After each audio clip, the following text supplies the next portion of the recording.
Alright, Bonehawks, this video is all about the Bonehawk podcast. We are back after a 2-week delay because I was at Combo Breaker, so I wanted to let everyone know how my experience was, how the travel was, some fun stories, and the takeaways that I got from Mortal Kombat 1. So, we're again here with Hater, who is not shy away from telling me how I should feel about my brain, but I had to ask him a funny question just to start things off. Accept your death.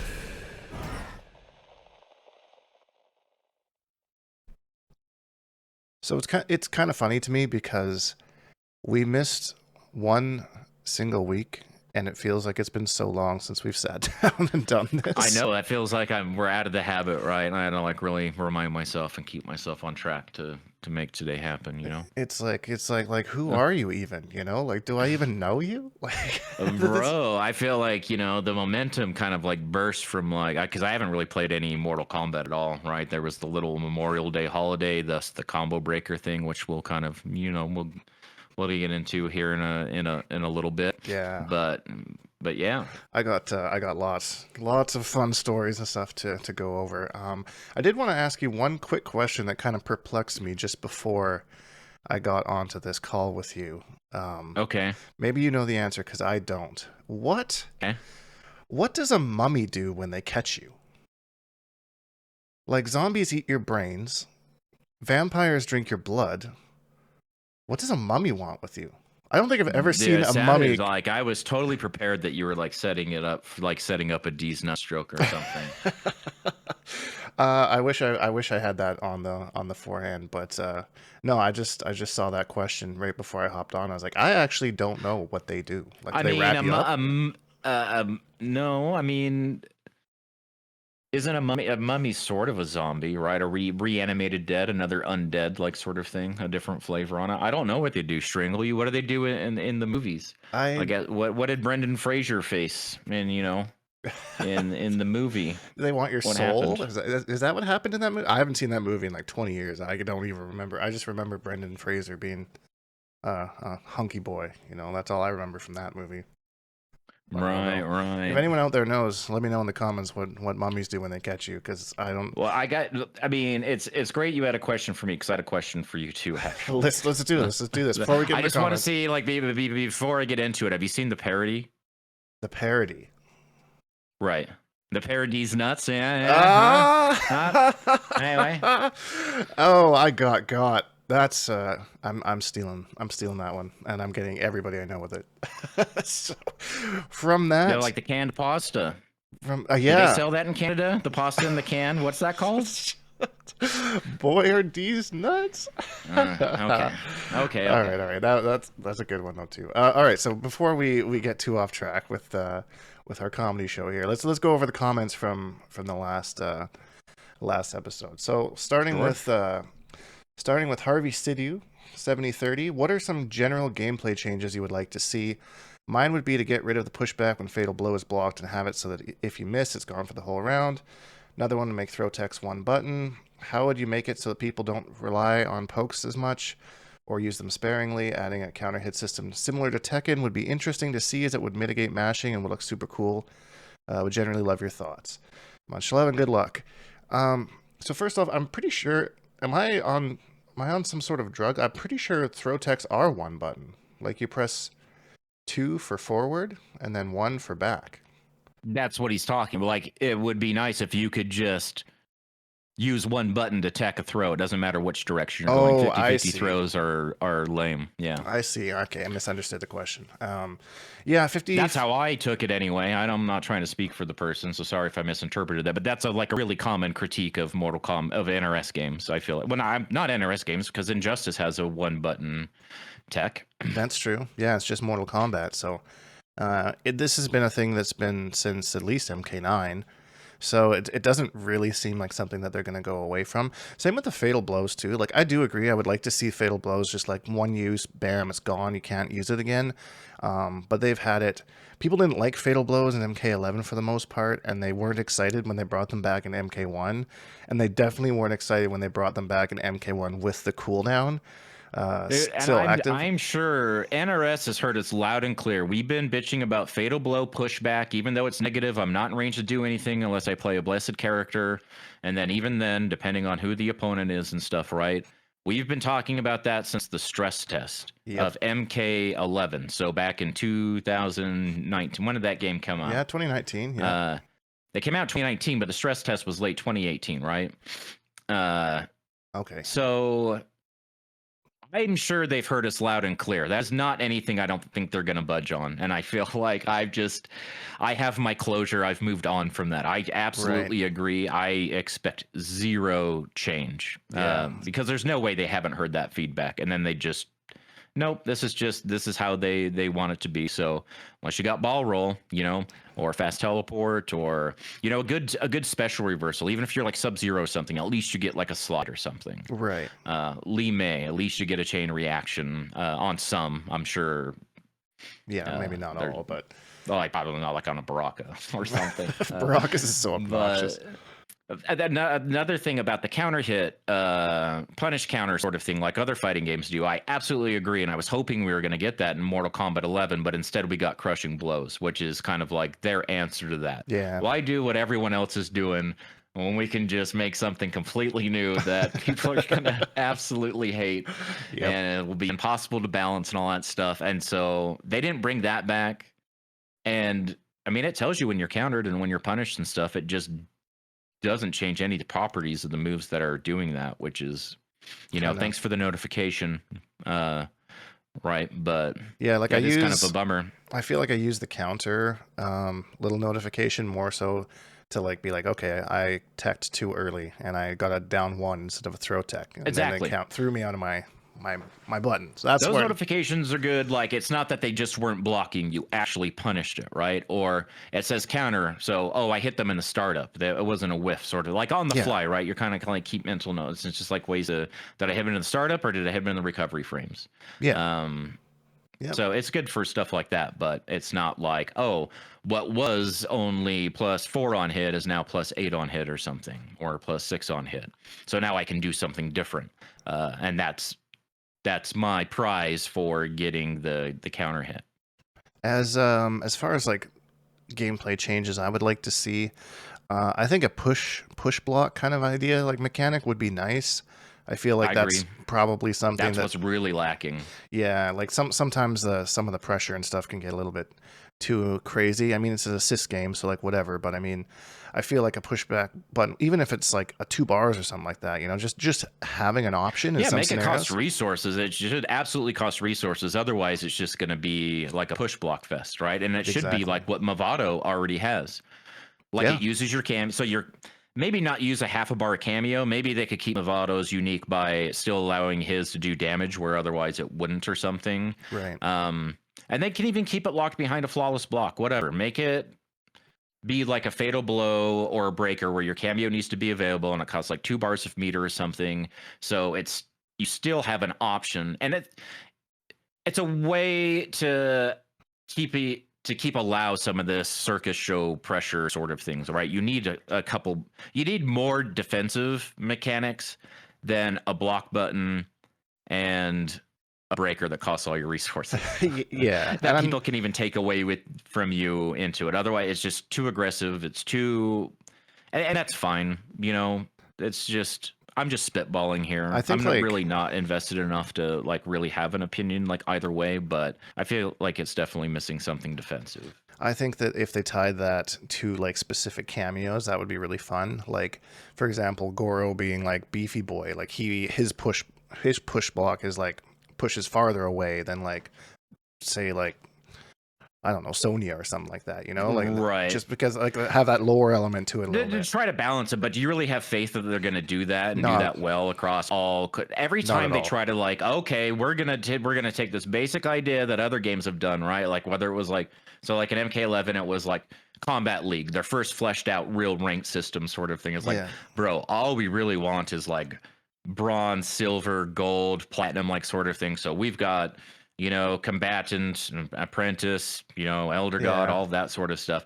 But we've got skins tied behind it, and we got all this stuff, sort of I don't know. I felt like it made a lot of people. That was what made the MK11 Combat League experience especially bad, is because I felt like there's a lot of people that didn't want to be there. They just wanted that Yeah, skin. just for And the so, skin.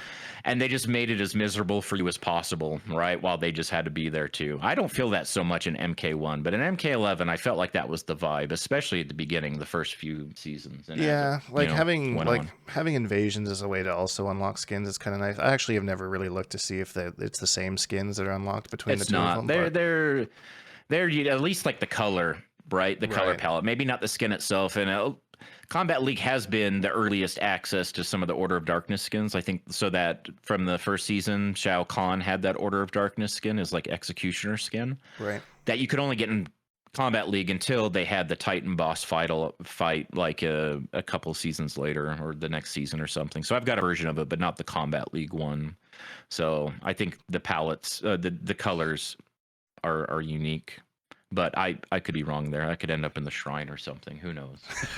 who, that's a whole other topic. Let's move on That was a before we good get to comment. that. Was a good Yeah, comment. yeah. Thank you for that. Appreciate that.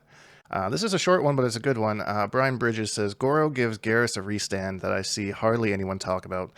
And I don't know particularly what setup he's mentioning, but I just want to kind of touch on the fact that there's still like so much stuff that we don't see in the cameo system that is just out there, people are using.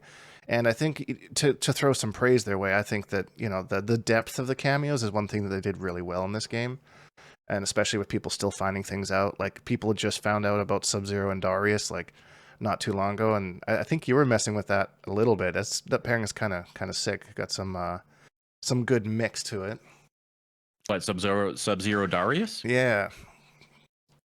I have not, but I have bore witness to it. You know, I've played against it, and I know that, like, you know, I've seen catch up and stuff played a lot, and I think he even made a YouTube video about it, talking about like how yeah. kind of like powerful it is, and he even talked about it on commentary during Combo Breaker like a few times. Like I remember him saying it's not a character that I was like really even into in the era that they were like brand new, right, in the 3D era. Never Right. really a character that stood out, so wasn't like really a character to be like really eager to be, you know, getting to. But you know, you go through the cast and it's like, holy shit, this seems kind of broke. Synergy, right?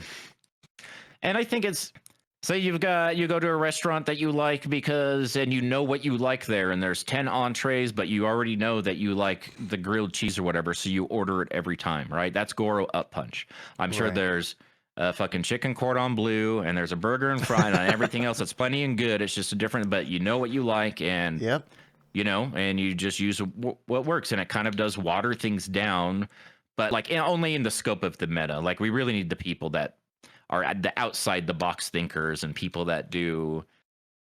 I don't want to get ahead of, like, I'm sure we'll talk about Wraith's Shang Tsung later, the Shang Right. Tsung Goro pairing that we Goro. saw. Yep. Dude, and talk about a canon pairing. That's like an Ashra Serena sort of Demon Squad thing, right? We've got the last Yeah. two bosses from the first MK1 arcade, which is all this crazy synergy that I'm sure was already, you know, hashtag already known.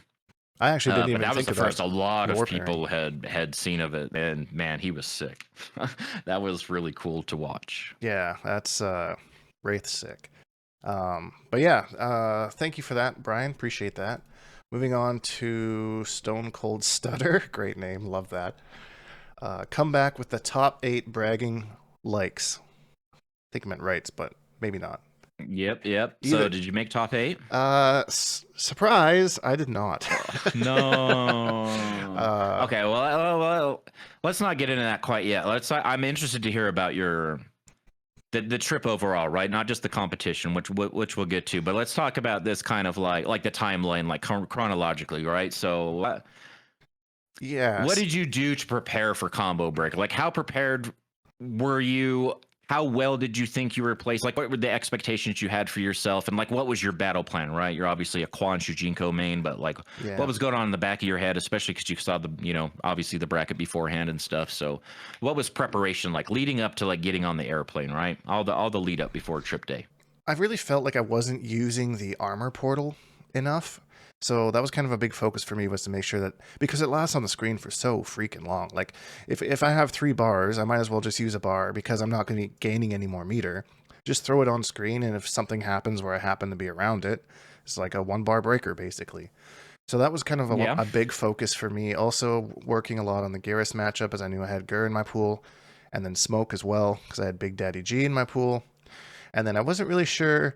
I'm going to talk a little bit about Shang Tsung because that was one that I have a lot to say about. But and Because just you were planning on using him maybe like hypothetically, right, as like a backup character. You felt like it was just really gross for Quan. You were yeah, maybe okay. like when we got closer to the event, I was kind of like, I don't think I'm going to pull Shang out. I'm not confident enough in my preparation with him. So since then, I've made some changes. But going into Combo Breaker, I was going to go all Quan Shujinko. I was just going to do Okay. that the rest of the way. There's not a chance that anybody knows how to fight Quan Shujinko more than I know how to fight their character. So Right. I was pretty That's a good confident point. in Yeah. that pick. So Okay. but yeah, so I think I prepped and played lots of sets, lots of matches.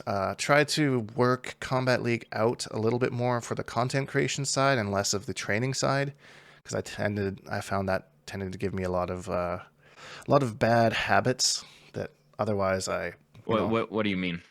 just trying to steal turns back and like not playing as fun, like not being as defensive and reactionary, more just kind of plowing through with my offense. I find, at least in my Combat League experience, that's kind of where I tend to go a little bit more towards is whoever can get offense going, and then the actual fundamentals, the footsies, the You spacing. make a lot more hard reads because, maybe your opponent's a little bit more predictable, which is not going Exactly. to be the case in the middle of a combo breaker bracket, right? So, Exactly. Yeah. So and also online versus offline stuff. yeah. Talking about. So yeah. Exactly. So like, surprisingly enough, a really good online connection doesn't feel that different from offline. Like I remember back in like the MK9 and even the early MKX days, like you had to spend a whole day playing offline to just get your combos properly. And I mean, now we've come to a point where yeah, the netcode is unstable, I will say that, but a good connection feels pretty close to offline. Not exactly the same, but pretty close. So I didn't have to do too much changing as far as hitting all my combos and stuff correctly. So that was kind of a nice surprise for Because myself. Quan's got some stuff that's a little tight, Yeah, like right? Like that especially at the can, end of his combos, like his forward 4/4 sometimes, depending on the gravity, can be quite difficult to hit. or even the double jump, the double stand 3 jump cancel thing, Yeah, right? The timing of that first jump in, I imagine, input input delay difference would throw that off and just mess up the whole combo, like your yep, main BMB. exactly. Yeah, Yeah. exactly. And that was one that I did actually have to practice a little bit, but I did that kind of at home, just in the background whenever I was watching the show or whatever. I practice a lot of those like execution type stuff. That's usually how I do it, and that's how I kind of recommend students and stuff.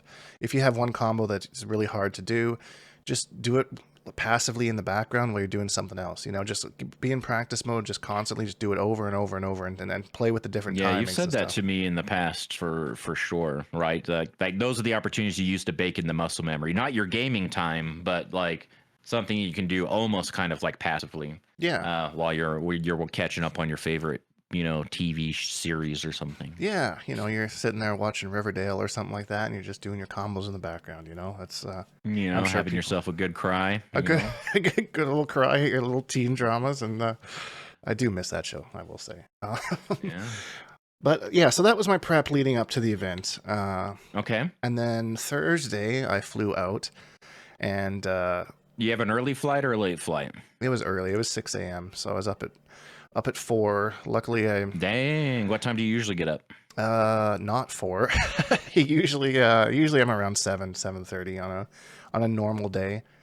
Okay. But yeah, so that was early for me, and then get to the airport, and the parking thing was not working properly, and I had to get help and blah blah blah, and I almost actually missed my flight because I couldn't pay for parking. So that was a really stressful start of my journey, but it worked out. I figured it out. I got on the plane, and away I went. Traveled all the way through, and because I haven't traveled as much recently, I got really anxious leading up to it. Like just like the whole airport experience, just because I haven't really done it in so long. The same thing happened I with haven't ECT done it in as well. like almost 10 years. Yeah, Since I've been on an airplane. you're not missing much. Let me let me tell you. But it wasn't as bad. Once I actually got there and started the process, it's not as bad as whatever I thought it up to be in my head. I was happy when it was all over, of course, but I feel like it's worse when you're coming back, because at least when you're going there, you're excited for the event and you're looking You forward have and the there's things. anticipation. Exactly, but when you're coming back, it's just like blah. I got to It's kind of a bummer, go through the motions and all that And then kind of stuff. you get mixed up putting your belt back on at the airport security, Oh right? my, yes, that is the worst. And You I got thought hit with about the that. old 50-50. Yeah, you You got like went low. You went under and it went over, or what? What's going on? when you have like, it's just, I don't know, it's so stressful. You got people behind you, there's people in front of you, or if there's no people in front of you, that's even worse. And then you're just like, It's I'm like a holding horror everybody movie, and up. Jason Voorhees is right behind you, and you're trying to get the keys in the door, but you drop them, so you pick it up, but you're fumbling, and now it won't go in. You dropped them again. Oh fuck! Oh You're no, gonna what do I die. do? At what point do I Like just that? run So is away it like with my that? belt in my Just a little hand? fumbly. You're an anxious traveler, aren't you, Dink? I am a little bit. Yeah. Did you have coffee in the morning? I did actually. I stopped on my Mm. way to the airport and I got a little small McDonald's coffee. Since I think next time you just need to start maybe your morning off with like an apple a and a fucking sliced shot of toast tequila or or something. some shit. I don't know, man. Man, definitely like Um, some DMT.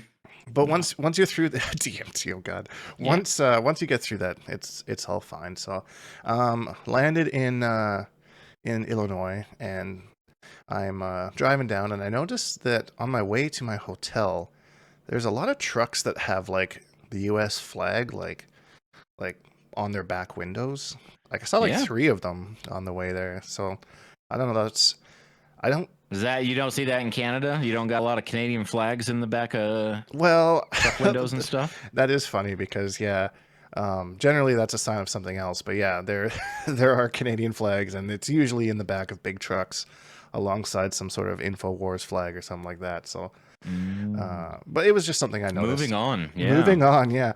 So then I got to the hotel, and competitor who stayed with me is driving to the event from Ohio, and he's like, "Oh yeah, I'll be there in like an hour and a half." And so like, okay, so I check in. All right. So he's only how far away is that from Chicago? Is I that like a think- 3-hour drive for I him or think something? no, I think that was like closer to 6. He was saying, Oh, okay. So that's about That's about like my drive to Evo. but it was So I've done that before. That's definitely kind of a haul, right? Something to plan for. yeah, totally. And he said that the drive was good until he got to Illinois, and then it was just traffic, and he was just stuck for like 2 hours, just like he was just zooming across the prairies, whatever. And as soon as he got to Illinois, just traffic. It just sucks. As soon as I got to civilization. Civilization, yeah. Okay, side story, and I'm not really sure if I missed something here. When I was checking into my hotel room, the girl at the desk, very nice, very very nice lady, just kind of like leans into me a little bit. She's like, "Hey, can I ask you something?" And I'm like, "Okay." And she's like, "Are you Scottish?" And I'm like, "Yeah." Like, Bro. yeah. And she's like, "Me too." And then she gives me my room key. She's like, "Have a nice day." And I'm like, what just happened there? Like, was that Are you Scottish? this is like some sort of weird, like, Does she think you look Scottish or something? I'm not really sure. I'm not really sure how to take that. So Oh, you're yeah. obviously it's your name. Yeah. I'm so dumb. It's your last name. Oh my It was god, I'm just- so stupid. Okay, I it- was like, because you don't like, No, I don't know. definitely I thought don't. she was gonna make like a Count from Sesame Street joke or something. I was like, that would have been hilarious. That actually would have Or been way are you a funnier. YouTuber? Oh, I that would have thought, been like she cool. recognized you. That would have been cool. No, I'm Are not. you Scottish? Me too. Yeah, it was just a really awkward kind of like just left it at that. Like, yeah, me too. I'm like, oh, okay, thanks. I mean, did she want you to ask her to coffee or something? That's what I'm. Did I miss out on an opportunity or something? Like, I what? think you probably did. Maybe I did. I'm just too wholesome. You didn't see her at the breakfast buffet the next morning? I never saw her again after that. That was like I checked in and then Oh. I just never saw her again. I don't know if she was off for the weekend or what, but never saw her. No, again. she saw you hanging out with all those smelly gamers. She's like, ooh, bad read. Okay, I'll stay away from that guy. Bad read. Yeah. That's funny. So okay. So anyways, No. I'm getting sidetracked. So I get to my Yeah. hotel, and then I'm like, okay, well, Compy says he's a bit away, so I'm just gonna unpack, and I unpack everything. The weirdest hotel room, like absolutely the weird. I really wish I would have taken a picture of it. I don't know why I didn't. You come in the door. Like out of a David Lynch movie or something? You come in the door, and then like there's the couch that's like you can pull in the little table and make a bed or whatever, and then there's there's a half wall in the middle of the room, not like a pony wall, but like a half wall going like halfway out into the room. And on the other side of that wall is the bed, and that was the bed I slept in. But right in front of the wall is the TV mounted, so you can't really see it directly from the bed, and you can't really see it directly from the couch. You would have to stand in front of this half wall to watch the TV like straight on. You need a hall of mirrors. You need a hall of mirrors to watch those castle syndications or something. Yeah, it was the most bizarre setup I'd ever had. And then like they had, this is one of the things I hate. Like I had friends who were like service people for hotels and stuff, and like they had the bathroom with like the toilet and the shower with like a separate door, and then the sink on the outside of that. So it's like you have to go to the very European. Go to the bathroom, and you have to open the door to wash your hands. Just kind of weird to me. Well, a lot of places, it's very European, right? You keep the toilet and the sink in separate rooms, right? One's the washroom and one's the potty room or whatever. Right. Okay. I'm not used to that. That's weird to me, but either way. So I've only ever seen, I don't know what it is, right? Like I'm not like well versed in all of that, right? But I've been to Europe and I saw lots of like inside residencies. I saw that a lot. Interesting. Okay. I didn't know that was a thing. What's the first thing? So when I go out of town, when I get into a hotel, I don't know what it is. This is something I've always liked to do ever since I was a kid, and maybe why or whatever. But like first order of business is to like, because I've usually been driving or flying all day, I just kick up on the bed and kick off my shoes and I turn on the TV. I love hotel TV. Oh, like, interesting. Okay. Something about weird local commercials or like little local, even when you're watching like cable syndications, there's the little segments where like the local weather or something comes in and stuff like that. I don't know why that fascinates me so much. It's just because it's just different than your normal like day to day or whatever. It's not so much in this day where everything's online, but back when, you know, you watch TV more, like even in like the 2000s and stuff. I don't know. So what do you do when you get to a hotel? The first thing I do, I'm very close to that. First thing I do is I throw my bag down and then I just jump on the bed. Like I'll just go on there and I'll just I gotta feel like, what am I dealing with here? We got firm bed, soft bed, medium bed. You know, like seeing. Do you have a UV light to look for weird stains or anything before you lay down on that thing? I accept my fate before I go into the hotel. Right. That's part of the bill, right? It's part of what when you you're sign the into. dotted line, you're like, fuck it. Like, no, don't ask, don't tell. I mean, yeah, I'll go into some more when the actual event too. But like, yeah, it's just whatever. This is what I'm dealing with. Just don't think about it. Okay, okay. So once I get all unpacked and everything, I'm like, okay, well, I'm gonna have a quick little nap before Compy arrives, and I lie down, and I'm fairly certain I didn't sleep because it was like 2 seconds later, just like knock, knock, knock. I was like, what the fuck? Yeah, but this guy's here already. I'm like, what the hell? I thought you said you were an hour and a half away. He's like, oh yeah, I was. So somehow I don't know, maybe I did sleep. I didn't feel like I slept. Oh, let me tell you blinked and you had a time lapse, a loss of time. Yeah. Is there any blood in the bathroom when you woke up? Oh, I still have my kidneys and my liver, so okay. I'm good. Okay. So yeah, Compy gets there. We kind of unpack all our stuff, and then we go and we head to some place called Miller's, I think it was. Local spot. We have some burgers, and that's where it was funny because you were talking about the local commercials, and I was watching them on the TV there, and it's just weird. It's just so different from where I live. The type of it's like local restaurants, car dealerships, and like local weather and like news and stuff. Those are always like such a gamble, right? And sometimes it's very funny, like how unironically bad some of that stuff is. Yeah, it's something else entirely. Right. So then we eat, we come back, and then he's messaging Forever King and Burrito Voorhees, and they end up, as soon as they arrive, they come over, and they also live in Ohio, right? They're in the Ohio scene. Yep, they do. Local Ohio FGC. So they're all buddies. So they came over and we played casuals for probably 4 or 5 hours that evening, and just kind of talked about stuff. And this is Thursday. This is Thursday, the day that you flew in. Yep, this is Thursday, and so I started at like 4 a.m. So you woke up in Canada, and now you're in Chicago, and now you're hanging out with Forever King, Burrito Voorhees, and Competitor in a hotel room. Yep, playing the casuals. Right. Burrito Voorhees throws me the I think Quan Chi's bottom one in the whole game. Okay, yeah, so spicy take. That was pretty spicy. The thing that I like about Burrito Voorhees is he's like super open to like.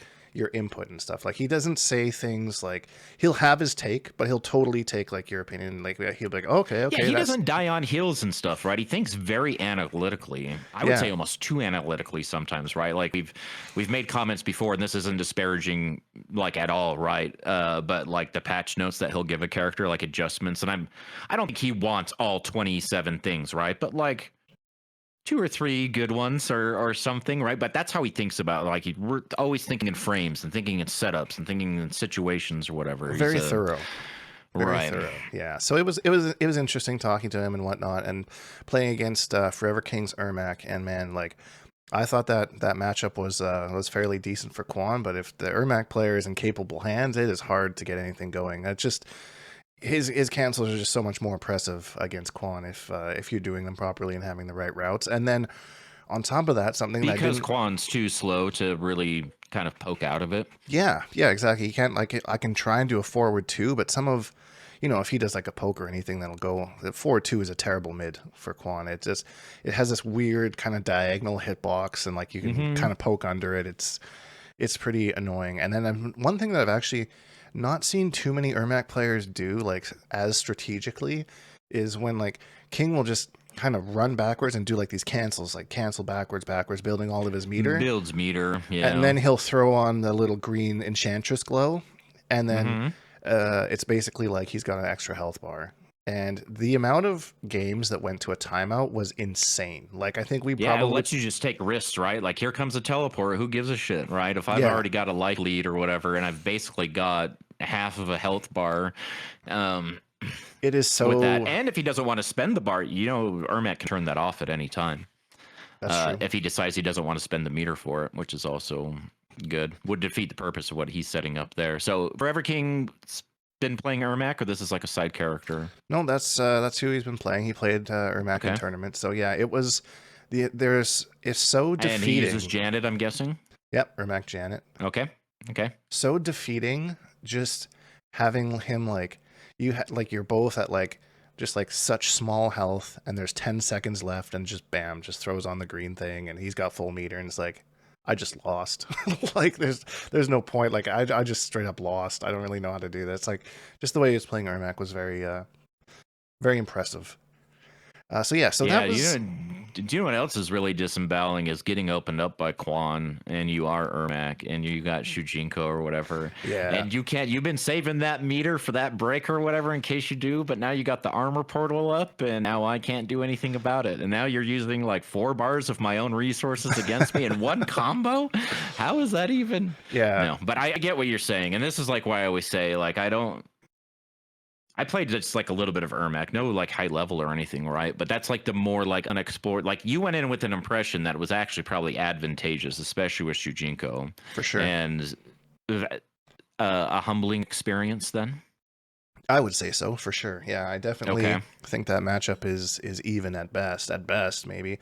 It's just the amount of... I think in like a 10-game window, I maybe opened him up and got some Shujinkydink stuff going like twice. Like it was crazy, eye-opening for me. But I mean, that's the thing about going to these events too, is that you play things that you don't usually play, and you get games in with people you don't usually play with. So you get to see all these things and open your eyes to things that you hadn't really thought of before. So exactly, everyone's stepping outside of their bubble. Yeah, their comfort zone and trying new things. So so that evening went by. We played. We went to bed. Woke up. The hotel that I was staying at wasn't at the venue, but it was like a 2-minute drive away, and they had free breakfast every morning, which was fantastic. I'm a breakfast person. What do they have at the buffet? They had Greek yogurt and blueberries. They had scrambled eggs, sausage, bacon, cereal, like pretty much every breakfast food you can imagine. Yeah, a basket of fruit. Like it was great. I was the standard. Yeah, it was tasty. So I had some breakfast, had a coffee, and then we went off to the event, and it was kind of the 4 of us that were just kind of like chumming around for pools. And all 4 of us were in different time blocks. Like I think Forever King was at noon, Burrito was at 2, I was at 4, and then Compy was at 6. So it worked out really well that we were all able to like be there for each other's pools. Yeah, that's cool. So and you didn't end up playing against each other. So everyone was in a different bracket. So the brothers didn't get put up against each other either. No. I think they would have, because they had mapped out their their path to top 8, and they said they would have had to fight each other if they made it to like winners top 24, I think. Top 24. That sounds about right. Yeah. So, but other than that, Did either of them make top 24? I think Forever King got eliminated early, didn't he? they both made it out of their pool, and then I think they lost their first match out of pools. I could be wrong, but I'm pretty sure that's what happened. I wasn't able to watch the top 48, I think it was. It was like 8 p.m. that night or whatever. Okay. But yeah, so fast forward to my pool, which is at 4 o'clock. So this is on Friday, day one. This is day one. This is Friday. So my pool, I do the check-in and whatever, and then they find me and they find my opponent, and then the guy who's running the stream comes up to me, and he gives me that, daps me up, whatever. He's like, "Yo, Dink, what up? Good to see you." I actually feel bad. Did you know him? I didn't recognize him. He was wearing a mask though too, so I mean maybe that could have been something.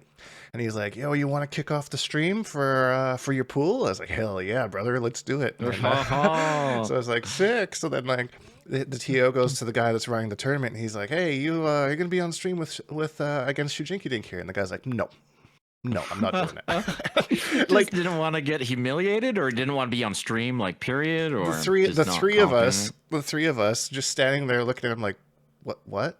He's just like, "No, I don't want to do that." We're like, I don't want to. We're like, "Oh, dude, that would be okay." me. I wouldn't want to be on stream. I wouldn't like stand my ground there, especially if things got kind of awkward like that. But my first off answer would be like, I would prefer no.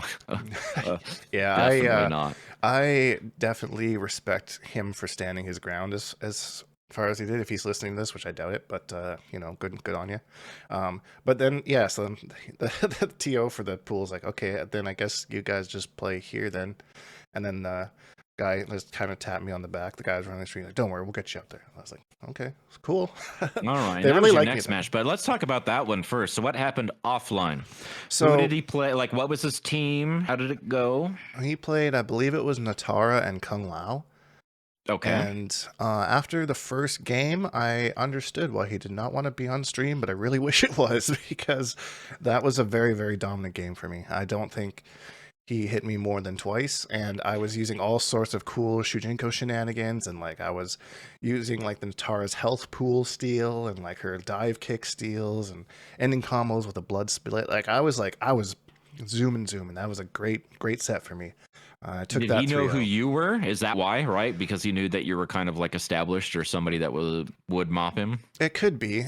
I saw him playing later in a different game. So I think it was maybe one of those things where like he's dabbled with MK, but like while he's there, he might as well just enter it, kind of a thing. I mean, did he seem like an okay player? He just got kind of steamrolled or whatever? Yeah, or he was just getting hit Okay. by Quan strings, didn't know where the overheads were, didn't know where the lows were. Didn't Okay, so realize I no had my anti-air. Quan. No Quan experience.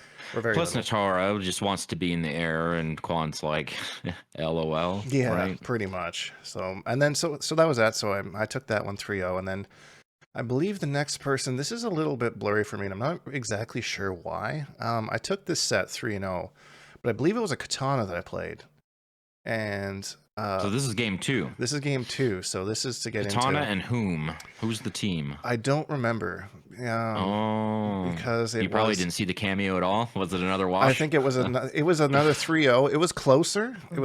But it was another 3-0. But yeah, you I don't. popped off so hard that you lost all memory. Pretty much. pretty Jeez, much. Okay. So all right. Yeah, so took that one 3-0. Game 3 then. Game so you're 3. up 2 games. And 2 games. Feeling good. Feeling good. 2 3-0s in a row. Yeah, 6-0. Finally coming up on stream. Who's game 3? It's stream game, right? Stream game, and that's against Gur.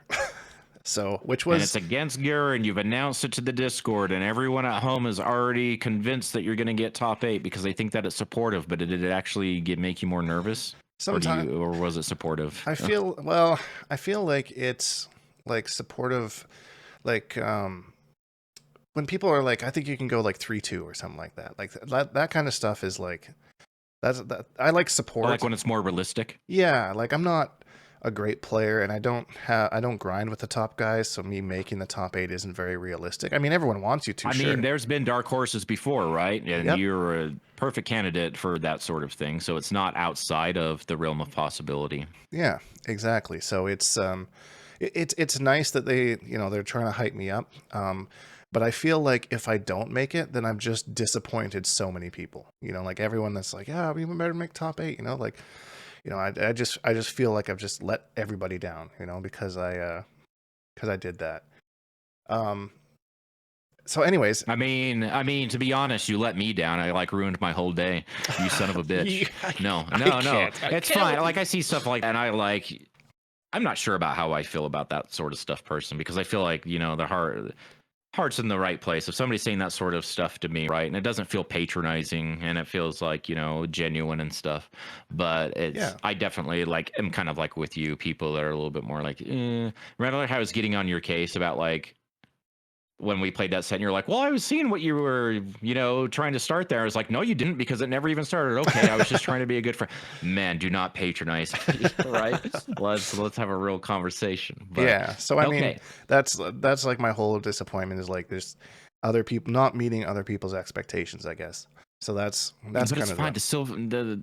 There's silver lining, and we'll get into that later, I'm sure, and stuff. yeah. But let's talk about the Gur match. So you're on stream. You got your stream game. It's versus Gur, and so they you knew he's in your bracket. Did you prepare for Gur? You knew he was going to play Geras and probably Motaro. Yeah. So I was sitting there waiting for the stream match before us to end, and I was talking to, I think it was Jacobin Prime. And he's like, yeah, Gur's not feeling so great about that matchup. He says he doesn't really like Quan Chi. Quan Chi does really well against Geras, and is not feeling super confident. So I was like, oh, well, that's nice to hear, I guess, going into it. So we went on stage, and we get on stage, and they're like, okay, we got a 7-minute ad break, so just sit here, whatever, and we'll let you know when you can start. So like, okay, and Gur looks over, and he's like, you want to do a button check? So I was like, yeah, sure. So sitting there, the ads are playing, we're doing our buttons, blah blah blah. Go back and we sit at the character select screen, and then eventually they tell us, okay, we're good to go. And I'm feeling fantastic. I know that Gur is a little flustered in the matchup. I've prepared in the matchup specifically for the cameo he was using. And yeah, so match goes, we're going back and forth, and I go to do my back 3-4, and only back 3 comes out, and I'm like, well, that's weird. That's I don't usually mess that one up. And I'm like, I wasn't particularly nervous or anything. And then I go to do it again, and again it doesn't come out. And I'm like, what? Something's wrong here. So, and this is kind of where I'm going to flex a little bit, even though the situation at hand doesn't really involve flexing. But when you're in a tournament setting and something goes wrong, you really need to pivot and figure out how to work around that, because you can't just say something's wrong and need to restart. You're going to forfait that game.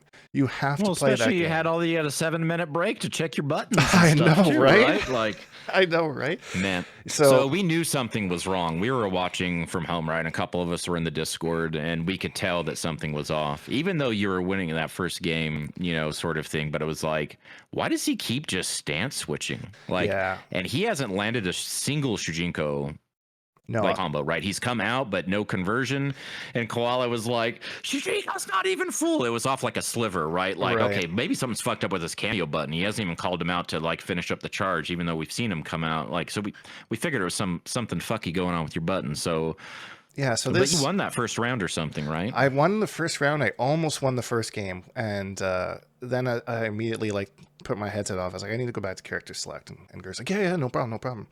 So we went back, and I noticed that what I had done is when I had switched my buttons, instead of pressing down to go to the next option, I had pressed circle and switched my standing 4. To go back.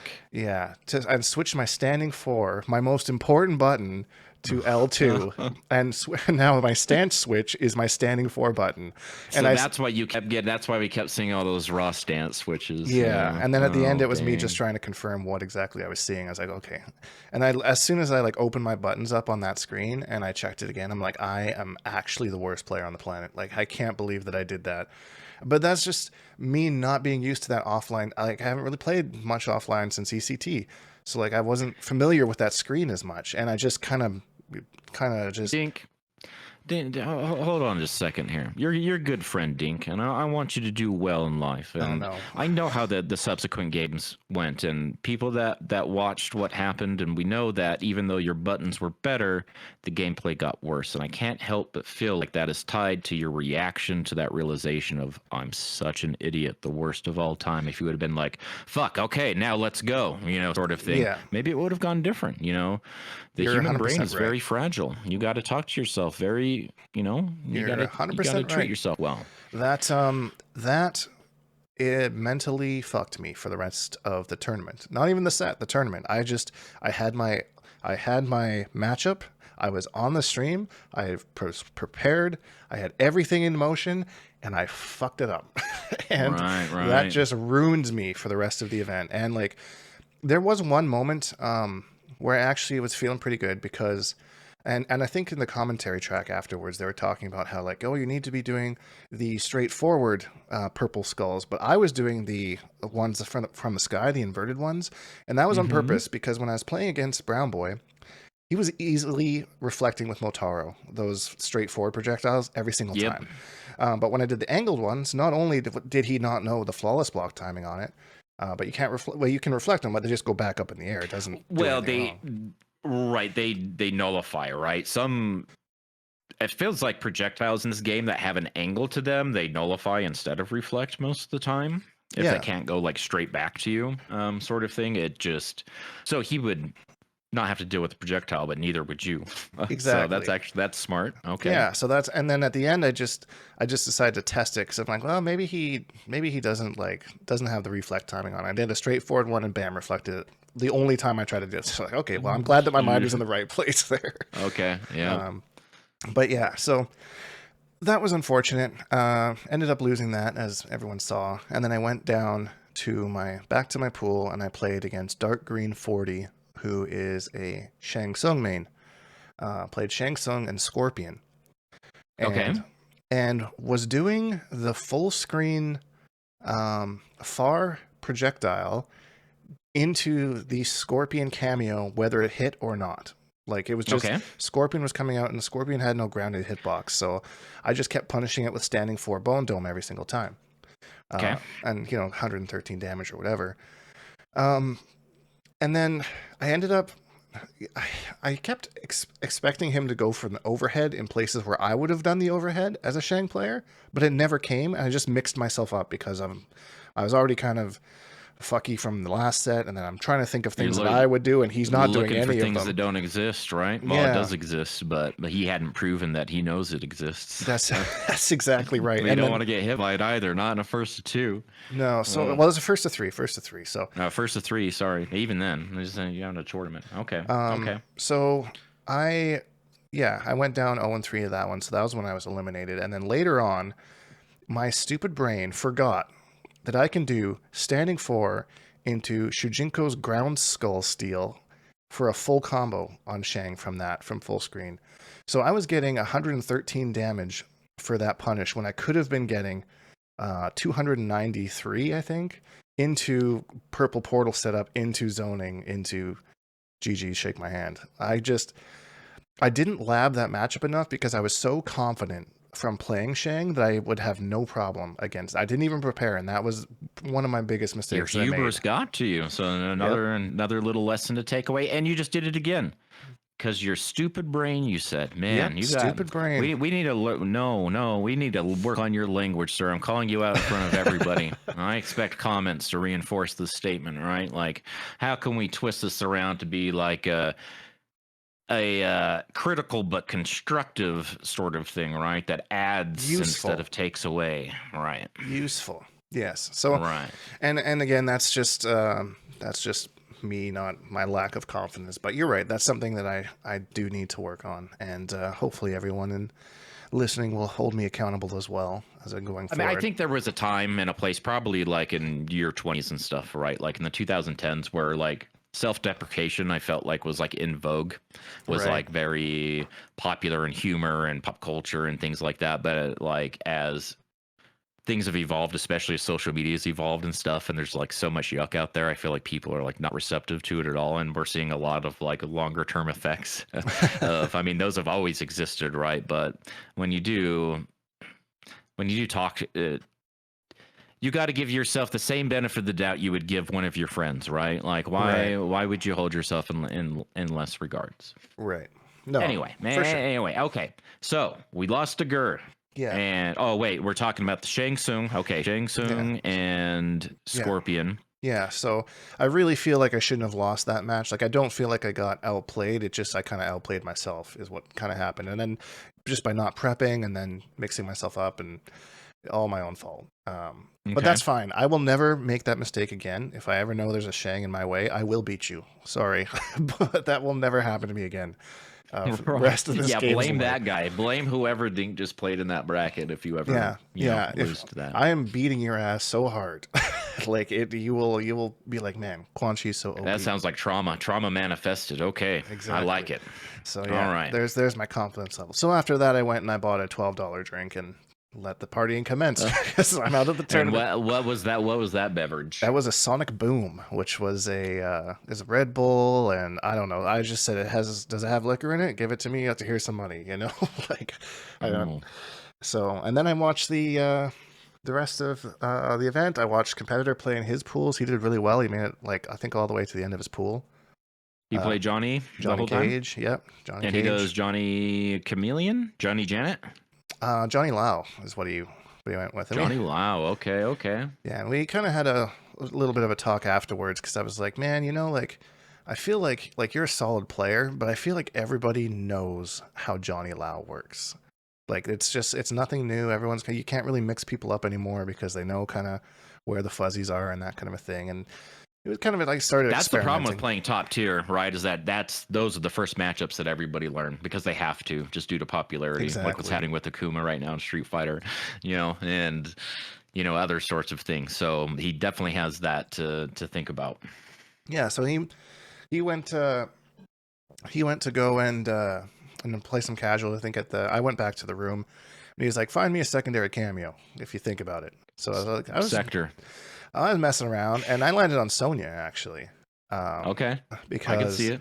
Sonya has that'd be another cool canon team. Yeah, the husband and wife duo, because she's got the mid projectile. It's plus on block. Because we were talking about neutral, and I was like, I shouldn't be shadow kicking in neutral and stuff. And I'm like, well, with Sonya, you can just charge up her little rings, shadow kick, and rings behind it. Now, instead of being negative, you're plus. The same way he uses, low hat to cover those sorts of things. And you can just use it as a projectile. The same way you use low hat as a projectile, right? That's sort of like full screen neutral, kind of moving your way in or whatever you want to do. Yeah. So then, so when we were playing a around, little ambush. Yeah. Got the ambush for some probably extra combos. Found a couple cool combos, and he was like, okay, well, this is how I had completely overlooked this cameo. I thought she was bad. I'm like, well, she's good in the right circumstances. I played her for a full Combat League season, so I think she's okay. I think she is deceivingly good. She looks bad. She is way better than she looks like on paper.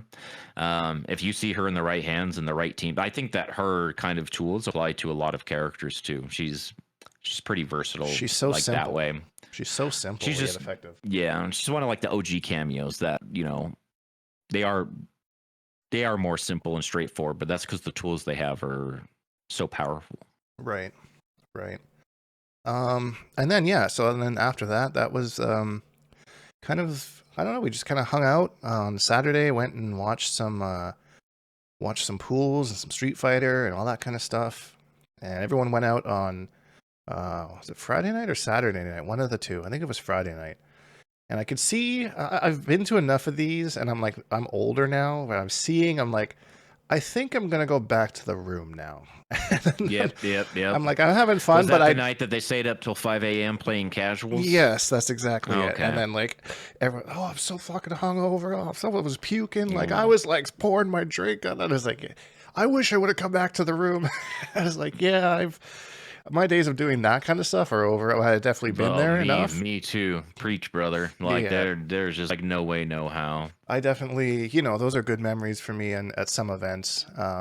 But those are best in the past for me now. I know when it's okay, this is the young man's time. I'm going back. I don't want to be part of this. So that was That was fun. Okay. And And then then Saturday, what did you? Was that Saturday night into Sunday morning, or was that Friday night into Saturday morning? I think that was Friday into Saturday because Okay, so everyone competed, and then they went out and partied, yeah, and then spent Saturday hungover. So what did you do Saturday? we watched the top 8. That was fun, and I was like a seat away from Ed Boon the whole time. He just like competitor was like, "Hey, look down the line." And there was like one guy who was sitting right next to me who was kind of awkward. He didn't like move or say anything the whole top 8. He just sat there. It's kind of weird. And then next to him was Ed Boon. I was like, "Oh, well, that's cool." And then a bunch of people went and got pictures with him. And I was gonna try and take a picture with him. I already have a few pictures. It was with the him. guy that was sitting next to him. I don't really know. That you said didn't move the whole time. I didn't know him. He's probably waiting for you to recognize him. He's like, "I'm Jandy, you motherfucker." Like, I mean, it might have we've been. been I have no idea. friends for For so long. Shouts to right. Jandy. I love Jandy. Yeah, no, it was top 8 was cool. I was there was some rumors, and I don't know how true it is because I don't know how the character works, but there's rumors that the stream setup wasn't the current patch. That the damage that Sonic Fox was getting on the Omni-Man Movado combos was pre-patch. So I don't know how true that is. The combos were pretty crazy, but I mean, it'd be easy enough to duplicate, yeah. So I don't know. right? That would be To compare to. But who was that? Was anybody expecting an Omni-Man, I let certainly alone wasn't. Omni-Man Movado from Sonic Fox? That was hype. I mean, when Sonic Fox pulled that out, I was like, man, I want, like, please do this for the rest of the event. This is sick. I love watching this. It was so cool. And that's what makes them such a great players. You just never know what to expect. Natara came out at one point. Like, that was cool. So, And yeah. just being able to swap on the fly without even like warming up with the character, right? Just being able to just turn it on and turn it off, and I don't know. Yeah. Yeah, good. I think that's a skill for sure. Definitely something that I'd like to have one day. But I like having the Shujinko kind of. People get hype when they see Shujinko. Nobody's using him, so I like to be the guy. Shujinkydink makes sense, right? But other than that, there wasn't really anything else that super exciting to talk about Combo Breaker. We went out and I went to some taco tequila place. That was good. You had Mexican food for the first time in your life. Yeah, like I think I Tell had. us about that. Which night was this? This is important. This was all right. We're documenting here. What night was this? I think this was Saturday before top 8 or Sunday. I think it was Sunday. And you were saying in the Discord, you're like, yeah, I've never just really had Mexican food for the first time in my life. I had like queso dip. Like I've made like tacos and stuff at home, but like authentic like Mexican cuisine. It hits different, right? Oh man, different does it ever. tortillas, different seasonings or whatever. It's like a different experience. Yeah, it's definitely nothing I've ever had before. Queso dip, tried that for the first time. That was sick. And like, yeah, it's actual like, I don't know. It was just delicious. And I had a margarita. I haven't had a margarita in maybe ever. I don't remember, but that was really tasty. I see why people like those things now. Yeah. And then, other than that, that was really kind of it. Really? There's nothing. Well, really so what's crazy your after that. overall thoughts then on your Shujinko Quan pairing and stuff? Like, what are your key takeaways about like matchups going forward? Do you think they can you can play them through everything, or are you still thinking about secondary stuff? So this was an interesting. I had lots of time to think on the Saturday and the Sunday and the Monday on the way home, and none of the matchups I played, I would switch off of Quan Chi Shujinko. But when I was watching the top 8 and like the top 24, I'm like, I don't think they could compete on that level with all of those characters. I think with like Peacemaker, Kano, and yeah. Like I think I might I think Shujinko can do it, but I think I would need a secondary main character to kind of try and keep up with the Joneses in the top tier department of things, Okay, so who are the nominees for that? Well, I've went through 3 of them so far. Okay. Because I need someone with a good mid and good pokes, which is most of the cast other than Quan Chi. It literally only gets better than Quan Chi. And preferably some sort of decent armor. And what's your qualification for good mid and decent armor? Fast and leads to stuff. That's kind of... Fast being what? 12, 13, 12, 9? 13 frames that can maybe be staggerable. The first one that I kind of went to right off the bat was Kung Lao. Messed around with him a little bit. Didn't really feel that great about him, and it's so weird because I remember when I got home, I was playing online against Sub-Zero, and I was like, "What the fuck am I supposed to do against Clone? Like, I can't stand for Ice Clone. Like, what am I supposed to do against? Is this what it feels like to have to play against Ice Clone? like, No, uh, yeah. so I was like, I'm not really. I don't really understand. The neutral felt really risky with him, which I really didn't like. But It up kind of is. close, That's why people are kind of critical of him, even though he is good and kind of like a strong character. It's neutrals. It's weird, right? it Like, is weird. I'm not really don't sure. complain about it. Like, all he does is just jump and do dive kicks, right? Like, literally, what else does he have besides projectile and dive kick until Yeah. he gets like up on your nuts? So I didn't really like that as much. I just felt that's not a great way to play the game. So I kind of moved on from him, and then I went back to Sindel. And like Sindel is definitely a front runner for Shujinko. She has those long So, combos. She's got the good long mids, good pokes, long distance on her pokes. She could be one okay, of Shujinko's best pairings in my opinion. So she really, was, yeah. So I think what she's probably a top 3 pairing for him. like what does she give you that other? What does Shujinko give Sindel that other cameos can't? Like, what Lots about Sindel? Do you think pieces that together? Lots of extra damage and lots of hit confirmable ways to use Shujinko. Like forward 1, Okay. super easy hit confirm. Forward Yeah. 4, super easy hit confirm. You know, So we're not talking mix up, like, because when people think about Sindel and cameo synergy, right? It's all about those float overheads versus whatever low you can mix it up with for hard to blockable or unblockable or whatever. So we're talking damage, hit confirms, neutral, screen control. exactly. So All of those things that okay, just make it easier to use Shujinko as opposed to some of the other characters. So she's, yeah, I think she's a top 3 pairing for him for sure. I haven't gone through the entire cast yet, but just from playing her previously, I'm pretty confident in that. and you have some experience with her, so that would be you already have like a comfort level. You wouldn't be like starting from scratch. Yeah, like her combos, I just had to figure out the kind of air float cancels and stuff a little bit more and the enhanced hairball. But yeah, it felt pretty good. So, but she was kind of an obvious choice for me from the beginning, so I didn't kind of spend too much time going over her again. I just haven't used her since some of the new Shujinko buffs, so I wanted to explore with those a little bit. And Okay. then the last character that I tried was the day one main, Shang Tsung, because he also kind of hits all those boxes. He's got that standing or forward 4-1-2 string that's like a really good stagger, easily hit confirmable into Shujinko, and leads to big ass damage. And you're forced to sit there and watch the standing for fireball, standing for fireball, standing for forward for fireball. Yeah, the mental damage. Yeah, and then on top of that, him being able to steal his opponent's move set as well as Shujinko's, which I've been on record saying I don't think it's explored enough. So I think on top of all of that, then I get the meta pairing of the Deadly Alliance with Shujinko. So like that's cool. So I'm gonna play with that for a little bit. Okay. I did mess around with Melina. I think I messaged you. I think Melina is one of the first ones. I'm like, this is just way too different, and I'm not sure how her combo pass would synergize too much with Shujinko. I could be wrong. There might be something else I there, but bet you we will. Dude, you gave me one example, right? And you're like, hey, I found this combo for 307. I was like, that actually does like 375. If you spend it, it's like, it would be so easy to hit 500 damage with Melina Shujinko. I haven't gone to it too much, and it depends on the character, right? But right. she does good damage. But I don't. I would be so surprised to see you play that character. She just doesn't seem to. She's not a dink character, to be honest. Right. She Not- doesn't seem to fit your play style.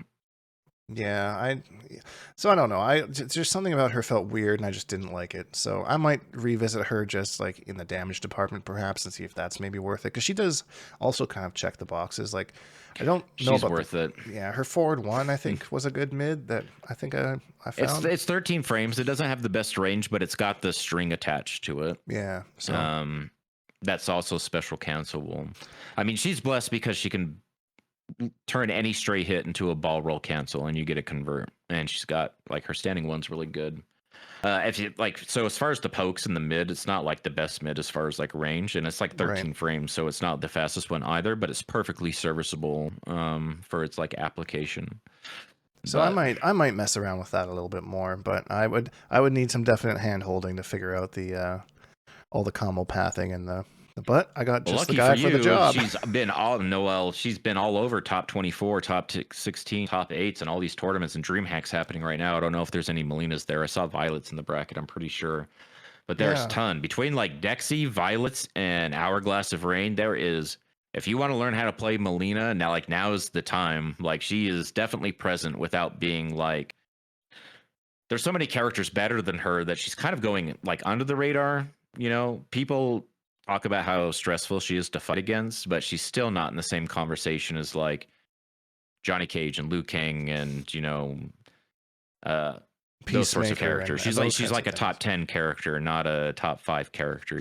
Sort of And thing. I But think that kind of stays a little bit to the overall state of Mortal Kombat 1 as like a whole. And like, I think right now the biggest change, and if this is the only change I see, I am so happy, is we need to do something about Chameleon. I don't exactly know what it is, but I think almost every set from top 24 till top 8 had a Chameleon on one side or the other.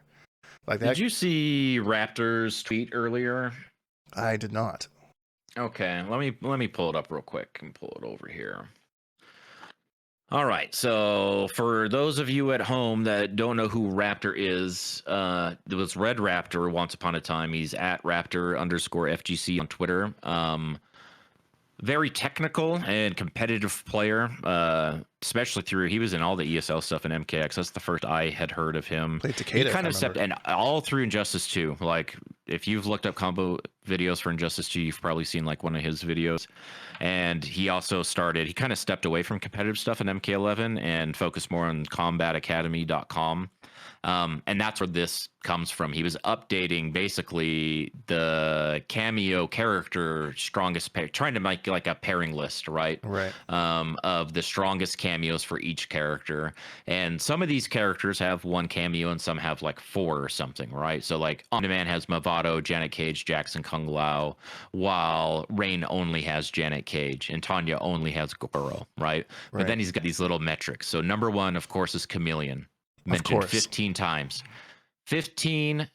How many characters do we have at the DLC now? 20 something or whatever. Of all of the entire roster, 15 of those characters have very, very high synergy with Chameleon. Next is Janet Cage with 11. DLC, pay to win, baby. After that is Mavado with 8. DLC, pay to win, baby. And then Kung Lao with 7. Goro 6. Scorpion also 6. And then Kano Sub-Zero with 5, then it just kind of like goes down from there. Shujinko 0, Frost 0, Tremor 1. I'm going to guess that's Reiko. Sector 1, no idea. I would guess maybe Scorpion. Nope, he's not on Scorpions. I don't know who. I don't see it like at a glance or whatever. But anyway, there's the gist, right? Yeah, so I mean, I think a lot of people will kind of be on the mindset of they want to bring all the cameos up to the same level that Chameleon's at. And we've seen historically that's not how an NRS does things. I agree it would be pretty crazy to have all sorts of crazy cameos, but I'm more realistic in thinking they're probably just going to change something about her.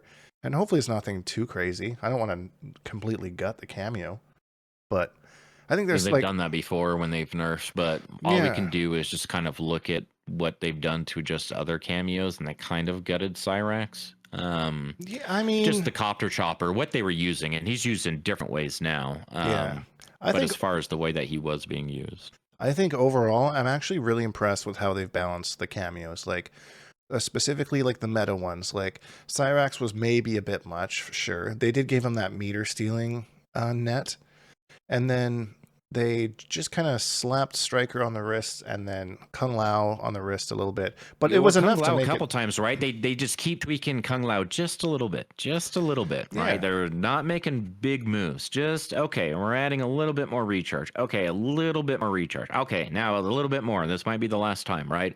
But we've had how many patches since Chameleon had done literally nothing to her, right? Yeah, so I mean, I think do they think everything's okay? It'll be interesting to see when they decide to change something about her, because I'm pretty sure changes are coming. But I mean, we have Final Combat, like I think it's next weekend, or the weekend afterwards, and we have Homelander coming out on Tuesday, which generally they have a little balance patch or some sort of changes. So it'll be interesting if they do something there. I can't imagine it would be anything huge, but enough to like for example, her glaives are hella inconsistent. I can't keep track of Yep. when they come back and when they don't, and what sometimes Or they go if up they're or even down. coming back in what direction. And Yeah, so if they made that adjustment and they made Melina adjustments, right? -17, but not that awkward pushback to make sure that is a punch every time. yes, And you're not launching with the iframes on wake up, just like they took away from Kung Lao and Sonya and everybody else that had those. We thought on accident, because when they're used in the wake up window, they're not supposed to launch, but maybe they want her to have that. But anyway, I think that just those 3 changes, people would still bitch about float, but otherwise, it might even her out a little bit. Yeah, and even those 2 changes I'd be totally fine with. I just, yeah, the punishing on the Melina ball, like that's already fast enough. Like if you block it, you should get a punish. And You limit sometimes it to an unreactable overhead. Chameleon gives you, while you're in Melina, you walk up to the opponent, you hit your cameo button for like an instant overhead, right? Multi-hitting. I mean, what is it? Overhead, mid, I think so, or something. And I think that's what makes the punish so awkward. Is some of those hits and the spacing of the multiple hits, and she is all, again, this is like what I was talking about earlier when you've got characters with forward advancing reversals, especially if they launch meaninglessly for a combo, like, Melina, right? To where that can be a punish every time, even if I miss the starter. So I wish they would fix those couple things. And so I'm surprised they haven't, because I feel like all the adjustments they've made, adverse adjustments they've made to cameos, is because they had the kind of numbers that Chameleon has right now. yeah, and Chameleon came out first, so like they've since nerfed Movado, they've since nerfed Janet, but they haven't nerfed Chameleon. At least not more than a general. I think they said general cameo nerf happened at some point, but other than that, she's largely the same she was when she came out. So they wanted her to be used, I guess. Again, we don't really know. They don't really tell us. And she is really cool. It just sucks when it's like all that you see.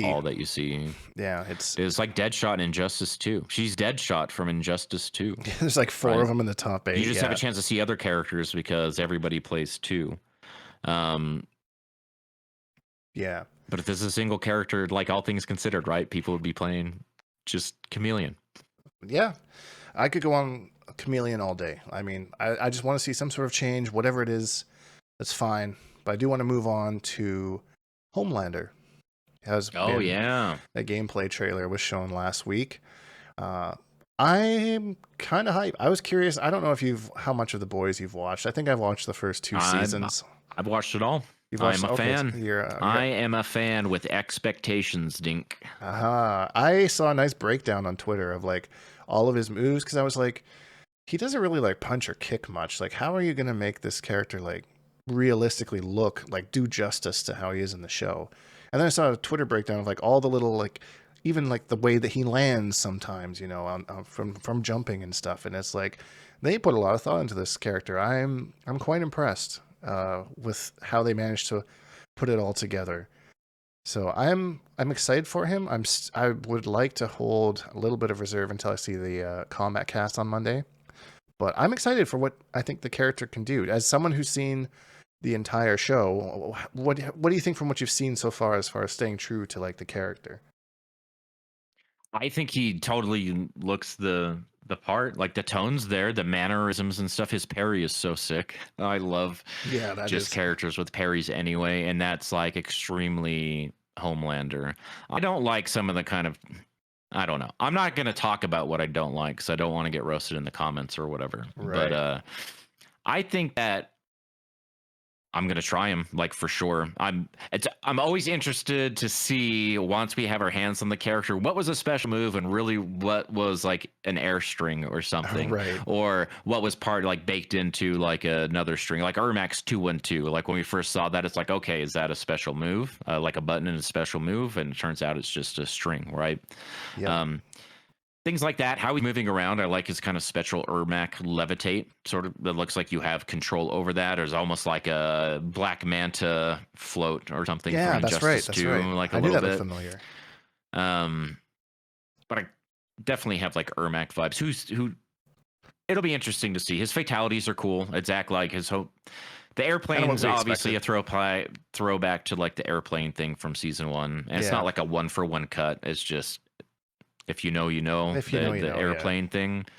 And I like that fatality. It's pretty simple, and it's kind of like a It's kinda super humorous. dark injustice sort of thing, because we have the Superman archetype more so than we do from Omni-Man. So I feel like his brutality kind of hits a little bit different. Right. So when he just peels Liu Kang off the front of the airplane and just drops him into to be incinerated in the airplane engine, Yeah. that's sick. That's pretty sick. Using lasers to burn through somebody's eyes in the back of their head. That's something that isn't that how Shazam died in the first Injustice. Oh yeah, I forgot Spoiler about alert. that. Yeah, I mean, But yeah, his that's like little 10 like years just ago. his little like cut back to slice you in half, like just bring the lasers down. Like the opposite of like when he lasers the ground and then he looks at you, right? So it like travels the whole screen, but along the ground sort of thing. The fatality is like the inverse of that. It comes back to like slice you in half. I Yeah. feel like that's something Homelander would do.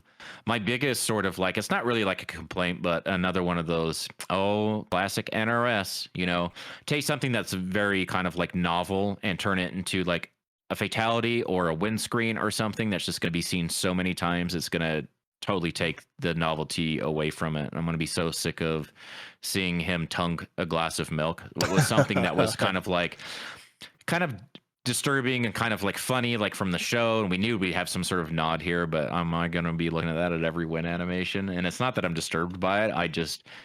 It It's just disturbs gonna. me. I don't like looking at that. It's just gonna lose its novelty. I would have liked to it's see just that Not gonna more. be cool. I would like to see that more as a taunt, like an in between round taunt, where you see it every once in a I while, but agree. not every time. Yep. And people can turn it on or off or whatever. And I think it'd be better suited for that. We were actually Tweety had a tweet about that because we knew you know, it was going to be obvious there's going to be some sort of milk reference, and so we were just kind of speculating on that. And Right. I feel like that was kind of like somebody's like better idea, the taunt thing, but not that we know better than them. But anyway, I'm not trying to say bad things about it. I think he looks great. I'm excited to try him. Me too. For Maybe sure. he'll check all my boxes and he'll end up being the secondary. Who knows? And I love 2 weeks post DLC once the honeymoon phase is over and just see See like who's we still talked on about him. that when Ermac came out and he Yep. was like everywhere. I can't wait till like after week 1 and then again after week 2, and it's like an exponential equation the way that people just taper off the character. And that's when we'll start to see a lot of like the good stuff get fleshed out and maybe some cameos that are a little outside of what I don't know. Do you have any hot take predictions without any evidence at all about what his best cameos are going to be? Not really. No, I can't really like. Besides, obviously, like I bet Chameleon and Janet, of course, right? Janet But outside probably of like will, the yeah. obvious that just do stuff for everybody. I don't know. I think like maybe some Sonya, like maybe like with her like ambush, like air attack, because he does like a lot of air combo kind of stuff. It looks like. I mean, again, hot take. I don't know what's going on, but that's kind of what I think of when I think of cameos. Maybe Farah. What did you like Farah? They showed off We Farah in haven't even that talked same about her yet. Yeah. that same trailer, and man, like I feel like I was expecting something that wasn't just Farah, you know. Like I was talking about her being like big and grown, like Tor size kind of thing, but no, they No, tried and true to the but we character. She's just this little thing that looks like she like hops on your back. We and you knew kind of that before, right? They shared the screenshot, and to bring her up to eye level with everybody else, she has to stand on that bag of stand on skulls. the bag of skulls. Yeah, Right. that was cool. And it does sound like they just reused audio assets from MKX, like they did with a couple other cameos. Doesn't upset me, MKX to and be MK11. honest. That doesn't upset me either. Yeah, that's fine. I'm fine with that. But it looks like she's got pain and gain, right? Yeah, gives see you that armor, buff. and you get the little buff. In your little video, your first reaction, I think you thought that was a Homelander buff or something, the shoulder Yeah. thing. But she gives you that little armor and probably the damage buff. Yeah, We didn't have a UI, so I'm No. guessing that's probably going to do damage to you. When she's on your back, it looks like it affects your backdash, your jump. You can throw her. There's a few little things. I didn't go through it super close, but I watched the trailer a couple times. I like Farah. I hope she's good. I'm on the record. I want a Melina Farah team. I think that would be so cool to have a Melina Farah, like if she works. So I'm excited to try Farah. I will.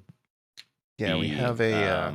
I'll be labbing most of day one, trying to find something. And that she'll be in July, I imagine, or end of June. So she probably won't be legal for Evo, but we'll see. Who knows? It might not do. No, a pre-release. Homelander will be though. Homelander Homelander's definitely out will be. Tuesday for early access. Yeah, June the 4th, I think they said. May the May the June the 4th be with you. That was Yep. that was terrible. June the 4th be with you. June the 4th. You heard it here first. Lastly, June Cleaver, the 4th be with you. June Cleaver. Who's that? Oh God. Oh, okay. Well, I'm a boomer. Leave the Beaver. You never seen? I have never seen. It was a Jude Cleaver. June Cleaver. Oh man, I'm old. It doesn't matter. Jimmy would know. Just ask Jimmy Potato. Jimmy Potato will know. Jimmy Potato will comment and blow me up, I'm sure. Lastly, we should talk about this Ed Boon polls. And you kind of brought this to my attention. I thought we could kind of go through all of these polls that he did together here. Kind of give some thoughts. Not spend too much time on them, but just kind of give our thoughts on the topics that he brought up. If that's good. Let's. The first one was about what other Mortal Kombat movie skins would you want to see the most in MK1? And the one that won was the MK21 movie, which surprised me, to be honest. Didn't surprise me. That's the one I voted for. Really interesting. I think it's got awesome looking costumes. Give me that Natara all day. I think she looks so good in that movie. Yeah. And I think the Sub and Scorpion and anytime they try to do the movie skins they've been teasing look a lot better than a lot of the OG skins. I feel like when they bring old skins, say like MK2, MK3 skins into MKX, MK11, and now MK1, sometimes they don't look very good. Like that UMK3 Sub-Zero skin in the premium shop, that does not look good. That looks like it was ported straight from there, right? And just kind of it looks so plasticky to me. Or I've made that reference. You know those like blue mats they put down in gymnasium and stuff? It looks like that sort of material. I don't think that it looks good. And maybe I'm not the only one that feels like half the time they did, but then like in MK11, all the MK3 skins for the female ninjas, they all looked super sick, but I don't think they looked good in MKX. Yeah, that's fair. So I don't know. I feel like the materials and stuff look a little bit weird when they're less intricate like that. Yeah, I mean, I would be surprised if we didn't have like a movie skin pack for like all of these movies, you know, like the MK21, Scorpion's Revenge, Annihilation. I think Boon's already kind of like hinted at the Annihilation ones, like the Scorpion one. I think maybe that was a screenshot. That might have been a mod. I'm not sure. Either way, no, that was a teaser from the game of him talking. That's what started this whole thing that led up to all his polls and stuff. Was he shared the Ferra thing, and then he shared the Scorpion movie costume. So that's why it's part of the conversation here. So that is legitimate. And that one looks good. It does look good. I'm happy with that. Yep. From what I saw, anyways. The next one was, when did you first start playing Mortal Kombat? And the majority of people said the arcade era. And they're boomers like me. And I mean, to me, that's probably what I would have voted for. But it's kind of weird because, like, I did play Mortal Kombat first in the arcade in the bowling alley that's down by my house.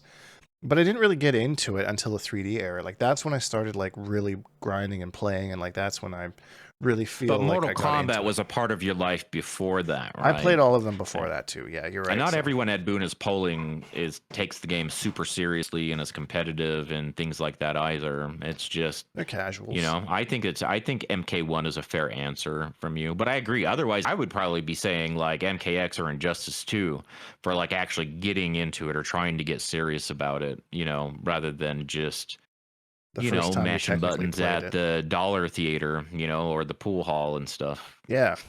So that just kind of opens up another conversation. And then, like, if you're listening to this, tell me in the comments, like, when you started playing, when you considered that switch to, like, taking it more seriously, you know, because I think it's just a cool timeline. Like, yeah, I played when I was a kid, you know, and then I started taking it seriously at the 3D games. And then when I went back to 2D was when I started doing tournaments. So, like, there's kind of the three different timelines of how seriously I've taken the game. So it's kind of cool. It's a cool question. Cool answers.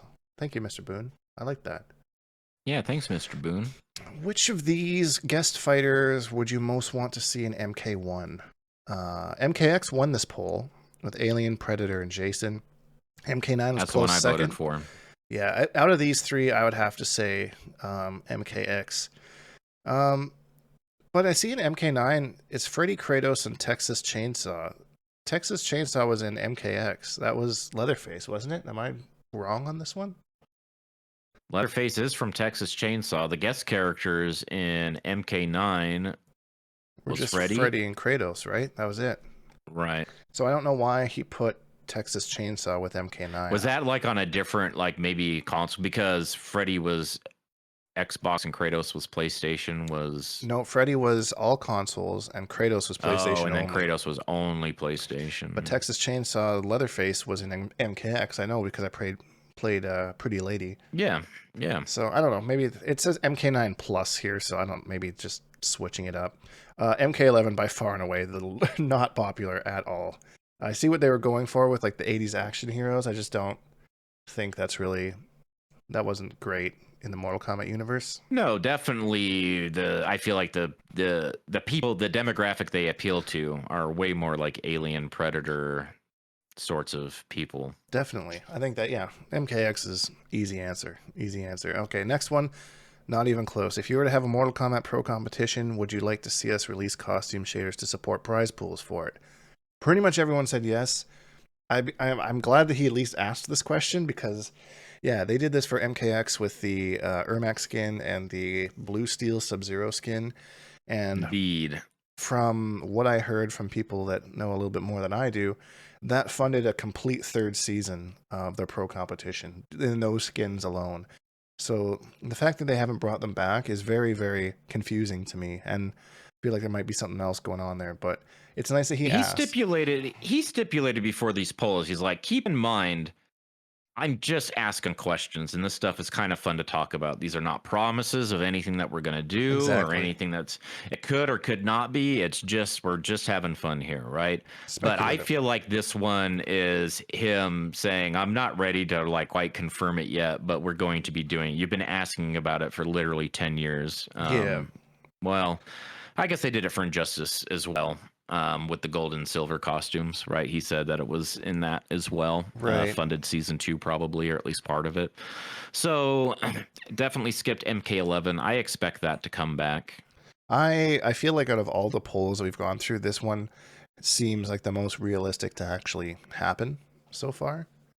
And especially with the results of 25,000 votes and 90% of them said yes. Like, why would I'm curious about these 9% who said no. Like, what are I feel like those are people that just click on something random just to see what the results are. Could be, or just they're against the like, no, quo. Fuck competitive players. Those guys are assholes, right? They treat me like dirt, and they talk down to me, and they put me on scrub quotes. It's true, and the competitive players are like 1% of the fan base. So I mean, casuals are definitely the majority. There's nothing wrong with that. You play the game however you want to play the game. I don't hate. Exactly. What was your favorite part of Mortal Kombat 11 Aftermath? Everyone said the new fighters. This was a kind of a controversial one because he put babalities in here on the poll. So people were kind of speculating about what Freudian slip. He meant to put friendships, or maybe he's doing it on purpose, right? Like, so we got friendships back in MK11, and that was in the Aftermath patch, which they're probably. Do you think we're gonna have a combat pack 2, or there's gonna jump right into the expansion pack for the game? I would say the expansion pack probably has the combat pack 2 with it, if I had to guess, similar to. Okay, so those are the fighters with the expansion, right? So that's gonna be combat. So in MK11, that was Sindel, Shiva, Fujin, and Rain, right? Yes. And Melina. Lastly, dude, that's a lot. That is a lot. Does that feel like a lot of characters? It does feel like. Anyway. That would be sick. So I would guess that we're gonna get babalities with the next thing. It's it's destined to happen, and it's something they could do easily, right? They can do their little unique spin, but they can just use a baby model, Yeah, that's true. See, like in my mind, we had babalities in MK9, we had mercies in MK11 and friendships, and we had mercies in MK9, right? Did MK9 have mercies? No. Where did those come from? Mercies were from 3D era, right? Yeah, no, mercies were from, I think it was Ultimate MK3, I think. Oh, okay, older than that then. Yeah, I think it was one of those in around that era. I think maybe it could have been like Mortal Kombat 4 or something like that. But okay, and those came back in MK11. So the only finisher that we haven't seen come back, which was what Animalities. Exactly. That was my guess for this game, that they were going to have, but that would take a lot of time in programming, and it doesn't this just doesn't feel like the game that will have animalities in it. You know what I'm saying? Like, I feel like It seems so it seems so random. Animalities just seem so random. And like talk about like running out of ideas. What are some of the funniest animalities? Like, why in the fuck would Sector turn into, or like whatever it was? I know there's some really like silly Scorpion ones. turned into a penguin, and I just think that is so funny, and like I love the idea of them. Like I think they're super cool, and I would love to see them come back. But again, this just doesn't feel like the game where animalities come back. I feel like they're more likely to do what you said and just have a baby model and just dress it up in everyone different clothes, kind of thing. You know, Johnny Cage turns into a kangaroo. yeah. Katana turns into a rabbit. Noob Saibot turns into an anteater. Like, These are where's hilarious. the parallel, right? Like, what's going on? Cabal as a skeletal rhinoceros. Bro. It's so funny. These are real, by the way. Like, yeah. It's Stryker as a Tyrannosaurus Rex. So there's another. Yeah, Sub-Zero's a polar bear. That one sort of makes sense, right? Liu Kang is a dragon. That makes sense. yeah, those ones make sense. Natara. That would be sick to see her morph into a bat and just carry away as you squeal like an owl carrying a mouse out of the woods or something. Reptile is a chimpanzee. Natara would turn into a koala or a wombat or something. Like a wombat and then eat you and then poop you out into a cube. Because that's what wombats do. Just in case poop you into a cube. They have a square bung. They have square bungs. Yeah, you can Google that. You're welcome. Not that anyone asked for that, but we could speculate on that for a long time on animalities. But let me know what you would like to see down below. And which MK movie fighter would you most like to see join the cameo roster? Art Lean or Cole Young? And it was a close one. Art Lean won though. But I feel like Art Lean won because people didn't want to vote for Cole Young. I would not have voted for Cole Young. I bet people were like, "Who the fuck is Art Lean?" But he's not Cole Young, and that's no diss. Like I feel bad for his actor, Louis Tan. Is it Louis Tan? Yeah, he did a good job. Like he's really into it. He wants to promote it and stuff. I just don't think people like the decision of just introducing a brand new character to be kind of like the audience surrogate protagonist character. And a lot of the other things they kind of did with the Mortal Kombat symbol scar that kind of jumps from you or like whatever. I don't like when they try and rewrite. And the anima or whatever it was. What was the special magic that gave them their special powers, right? That's how they explained that some people could do these things was their... Arcana. Yeah, the Arcana. My God. It's like Mortal Kombat just has so much lore and like so much writing that you really don't need to rewrite it. They could have just told the story and like... To some extent, they kind of did, but like, I don't know, they bastardized it too much that it wasn't really enjoyable. I get that you need certain devices in movies to keep the pacing, and it's different sort of like telling, right? But that's why the script needs to be right, and then those sorts of decisions. They did do a really good job on almost all the casting, I will say. I love the casting. Kano was sick, and Joe Taslim is Sub-Zero. If you haven't watched Warrior, that show is sick, and Joe Taslim is sick. And Scorpion, of course. And he's in a new show that is that on Hulu? I don't know. But anyway, it's like this period feudal Japan piece. Anyway, these are all super awesome actors. And go watch them and other stuff. So I think the casting was top notch. I would agree. Kano had me laughing pretty good. That was a really good call on that. Well. I wasn't sure about his look, right? His physique and his like whatever, but he sold me, man. Like what a great charisma, great actor. Like I went in with a semi-closed mind, and he totally won me over. Next one here was, what was your favorite of the previous Mortal Kombat single-player game modes? And not surprising at all, Conquest ran away with this one. 44%. Some people like the Crypt, the Towers of Time, and the MK9 Challenge Tower I thought was going to be higher. But I think people have been asking for Conquest to return since Mortal Kombat Deception came out. Like, that mode was just so good. Is the tweet you're looking at his new one with comments or the original polls? Because he told like a little story about that, like it was kind of like an accident or the kind of things that had to come together to make that work. Like Yeah, maybe like that's why they haven't done it. He's like, it's definitely one of like in the top 3 of most requested features. yeah, I'm definitely seeing. And again, another one that I feel like everyone's been screaming at you, like, why haven't you redone it? Same with Shell and Monks was the same idea that people wanted these, even if it's like a spin-off game, just something. Dude, what if it was just like not even like a high fidelity or sort of thing, but it was like a mini game they put into Mortal Kombat? That would be cool. Like how some of these other games are putting in little mini games that you do on the side, like old fighting games, old ROM games that take like no resources to even run because it's, from the 80s and 90s and stuff. That's the kind of thing that I think Invasions should have been. Like instead of just having this extra stuff on the screen with the same combat, just have little things like, this node is a I like the Natara when you're flying through all the little things. That's fun. I like those types of things. Like it's different from the actual combat. Maybe you go to one node. You want motor combat? Yeah, like one node is like node in motor Invasions? combat. One node is like a chess combat. One node is like an MK2. You're playing Liu Kang versus Baraka or something. Like, just things like that would be super duper fun. And just if you want to play MK1, the current game mode, maybe have some of those in there. But like also, that's what ranked and online and stuff is for. Or add another mode if you want to do that. You have towers for that too, right? So I feel like that's kind of what Invasions should have been. Maybe they'll get there. I have no idea. And lastly here, in the past, we've created alternate announcer voices. Who would you like to see the most? And everybody said Ed Boon Scorpion, with Steve Ritchie, MK2 Shao coming in second. Surprising. Dan Ford and Toasty in last. Nobody wants to see Dan Ford. Can you imagine how annoying that would be popping around? So Ed Boon said he lost a bet. So Ed Boon won the poll. He said that he lost a bet, and it sounds like the loser had to do something. He said he was going to have a sore throat or something. Yep. I'm sure people made innuendos. I'm sure that was a karaoke bet or something. So who do you think he thought was going to win? Did he say? I don't think that he said. I don't think he said. I'm looking at this. Win. He's not saying. I think he thought Tobias was going to win. Or no, Dan Ford. Toasty. Yeah. Forden. If I would have guessed, I would have said that Toasty would have won. But I mean, Ed Boon as Scorpion. I guess the people want to see it.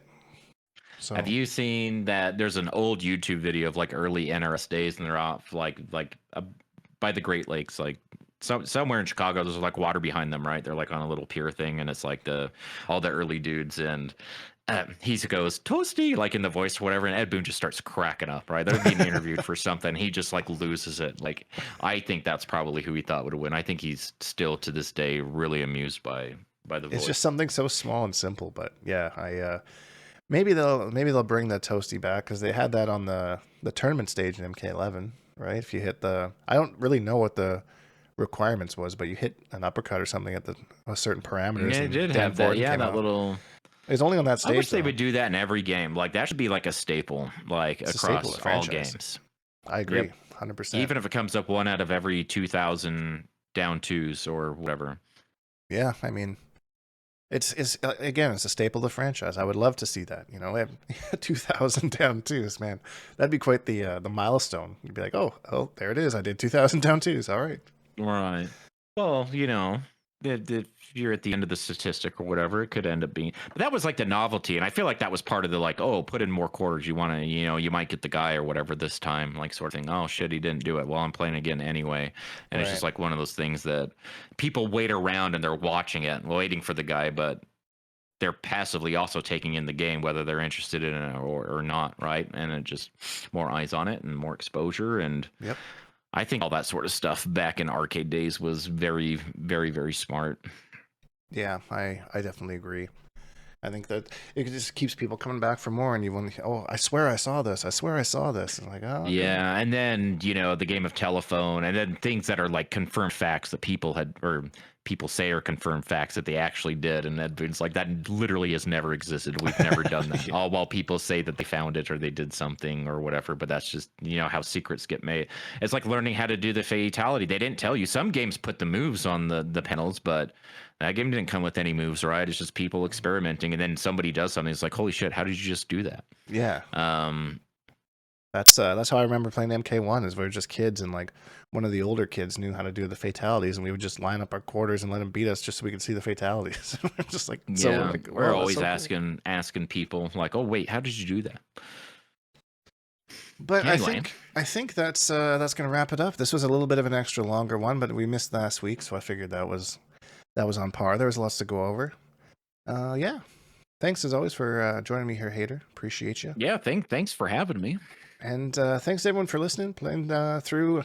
Don't forget to leave your comments for next week because we always like to go through and answer as many as I can. So, and as always, if you enjoyed this video, please leave a like because it really helps me out. And subscribe if you haven't.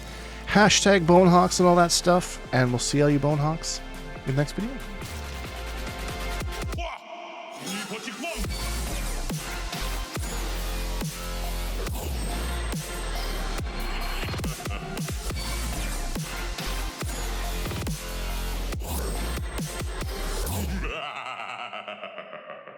Accept your death.